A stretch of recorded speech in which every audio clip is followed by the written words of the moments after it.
ہے رملہ اور احتشام آئلہ اور اون کے بیچ دوریاں پیدا کرنے میں کامیاب ہو جائیں گے۔ رملہ کے کمرے سے ایک زوردار چیخ نکلی اور پورے گھر میں کہرام برپا ہو گیا۔ سب گھر والے بدحواسی کے عالم میں بھاگ کر وہاں پہنچے تو سامنے کا منظر دیکھ کر سب کے ہوش اڑ گئے۔ رملہ فرش پر گری پڑی تھی اور اس کے ہاتھ سے ایک تیز دھار چھری تھی۔ اس نے اپنی کلائی کی رگ کاٹ لی تھی اور ہر طرف خون ہی خون پھیلا ہوا تھا۔ عارفہ بیگم اپنی بہو کو اس حالت میں دیکھ کر چیخنے لگی، ہائے میری بچی، یہ تو نے کیا کر لیا؟ کوئی ڈاکٹر کو بلاؤ۔ ثاقب صاحب اور اون نے ایک لمحہ ضائع کیے بغیر رملہ کو اپنی باہوں میں اٹھایا اور تیزی سے ہسپتال بھاگے۔ آئلہ وہیں بت بنی کھڑی رہ گئی۔ اسے سمجھ نہیں آ رہا تھا کہ جو رملہ ابھی کچھ دیر پہلے بالکل ٹھیک تھی، اسے اچانک سے کیا ہو گیا۔ ہسپتال پہنچ کر ڈاکٹروں نے رملہ کا علاج شروع کیا۔ پورے خاندان ایمرجنسی وارڈ میں جمع تھا۔ ہر کوئی پریشان تھا کہ آخر رملہ نے اتنا بڑا قدم کیوں اٹھایا۔ کچھ دیر کے بعد رملہ کو ہوش آیا تو گھر والے بیڈ کے ارد گرد موجود تھے۔ بی جان نے لرزتے ہوئی آواز میں پوچھا، بیٹی آخر کیا کمی تھی تمہیں اس گھر میں جو تم نے اپنی جان لینے کی کوشش کی؟ رملہ نے روتے ہوئے ایک دھماکہ خیز جواب دیا جس سے سب کو ساکت کر دیا۔ اس نے کانپتی ہوئی انگلی کے ساتھ اون کی طرف اشارہ کیا اور کہا کہ بی جان، اون مجھے جینے کے قابل نہیں چھوڑا، وہ مجھے اکیلے بلاتا ہے اور مجھ پر دباؤ ڈالتا ہے کہ میں شامی کو چھوڑ کر اس کے پاس چلی جاؤں۔ وہ کہتا ہے کہ آئلہ سے نکاح صرف محض ایک سمجھوتا ہے، اصل میں وہ مجھ سے محبت کرتا ہے اور میں اس ذلت کے ساتھ نہیں جی سکتی تھی، اس لیے میں نے اپنی زندگی ختم کرنے کا فیصلہ کیا۔ رملہ کے اس الفاظ نے پورے گھر کے پیروں تلے سے زمین ہی نکال دی۔ شمسہ کا غصہ آسمان کو چھونے لگا۔ وہ پاگلوں کی طرح اون پر جھپٹ پڑی اور چلا کر بولی کہ میں کہتی تھی نا ثاقب صاحب، یہ لڑکا آستین کا سانپ ہے، یہ اب اس کی نظریں احتشام کی بیوی پر ہیں۔ تم کتنے گھٹیا اور گرے ہوئے انسان ہو اون۔ اون خاموشی سے کھڑا تھا، اس نے کوئی جواب نہیں دیا مگر اس کی آنکھوں میں وہ دکھ تھا جو لفظوں میں بیان نہیں ہو سکتا۔ لیکن اس خطرناک کھیل کی شروعات تب ہوتی ہے جب احتشام اور رملہ ایک ساتھ بیٹھے یہ فیصلہ کیا کسی بھی قیمت پر آئلہ اور اون کو ایک ساتھ نہیں رہنے دیں گے۔ احتشام اپنی انا کی جنگ لڑ رہا تھا۔ اسے یہ ہضم نہیں ہو رہا تھا کہ اس کی چھوڑی ہوئی آئلہ اب اون جیسے سادہ لڑکے کے پاس ہے اور ایک ہی گھر میں وہ اس کے ساتھ خوش کیسے رہ سکتی ہے۔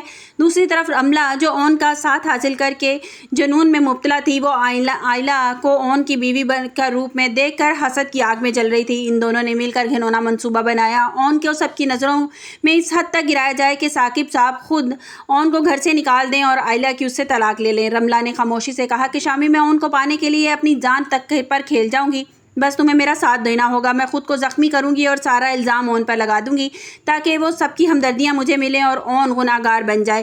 رملہ نے جب جان بوجھ کر خود کو زخمی کیا تاکہ اون کا کردار داغدار کیا جا سکے اور آئلہ کا رشتہ ہمیشہ کے لیے ٹوٹ جائے۔ شامی اس سازش میں برابر کا شریک تھا کیونکہ وہ چاہتا تھا کہ اون کی شرافت کا جنازہ نکل جائے اور آئلہ دوبارہ اکیلی رہ جائے۔ ہسپتال میں آئلہ خاموشی سے یہ سب کچھ دیکھ رہی تھی۔ اسے رملہ کی باتوں پر یقین نہیں آ رہا تھا لیکن پورے گھر کا دباؤ اون کے خلاف تھا۔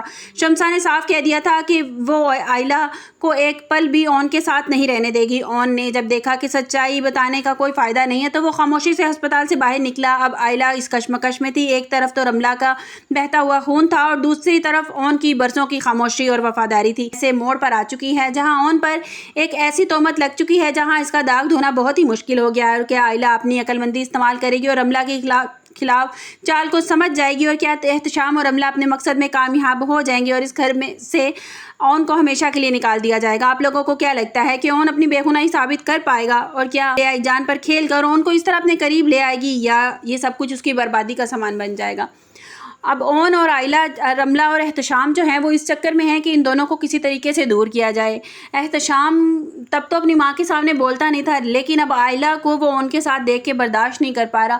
یا تو وہ اس کے ساتھ کوئی چکر چلائے گا، افیئر چلائے گا، اس کے ساتھ ہمدردی کرنے کی کوشش کرے گا، اس کو اپنے قریب لائے گا اور افیئر چلانے کی اس کے ساتھ کوشش کرے گا، یا کوئی وہ اس طرح کی ڈرامے بازی کریں گے دونوں، رملہ اور احتشام ضرور کریں گے کہ اون کو اس گھر سے ہی نکال دیا جائے۔ ان کے اوپر تو شروع سے ہی سبھی اس کے خلاف ہیں اور زیادہ ان کو محنت نہیں کرنی پڑے گی سب کو اس کی نظروں میں گرانے کے لیے، سب گھر والوں کو، تو وہ ضرور اس طرح کا کوئی نہ کوئی سٹیپ ضرور، احتشام اور رملہ جو ہے وہ تو بہت ہی زیادہ پاگل ہے اس کے لیے، اون کے لیے، تو وہ ضرور کوئی نہ کوئی اس طرح کے سٹیپ ضرور اٹھائیں گے۔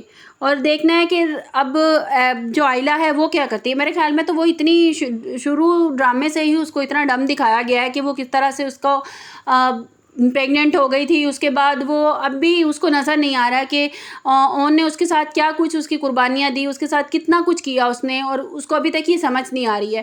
تو وہ اب بھی احتشام اس کو اپنی باتوں میں لے آئے گا کہ تم ڈیزرو نہیں کرتی تھی اون کو، کس طرح تم نے اون کے ساتھ شادی کر لی، اس کو بدگمان کرنے کی کوشش کر رہا ہے۔ تو اس طرح سے اگر وہ ایسے ہی باتیں کرتا رہے گا تو وہ اور زیادہ بدگمان ہو جائے گی. پہلے ہی وہ آن سے اتنی بدزن ہے. آپ کو میری ویڈیو کیسی لگی کمنٹس باکس میں اپنی قیمتی رائے کا اظہار ضرور کیجیے گا. ملتے ہیں ایک نئی ویڈیو کے ساتھ. اپنا بہت سا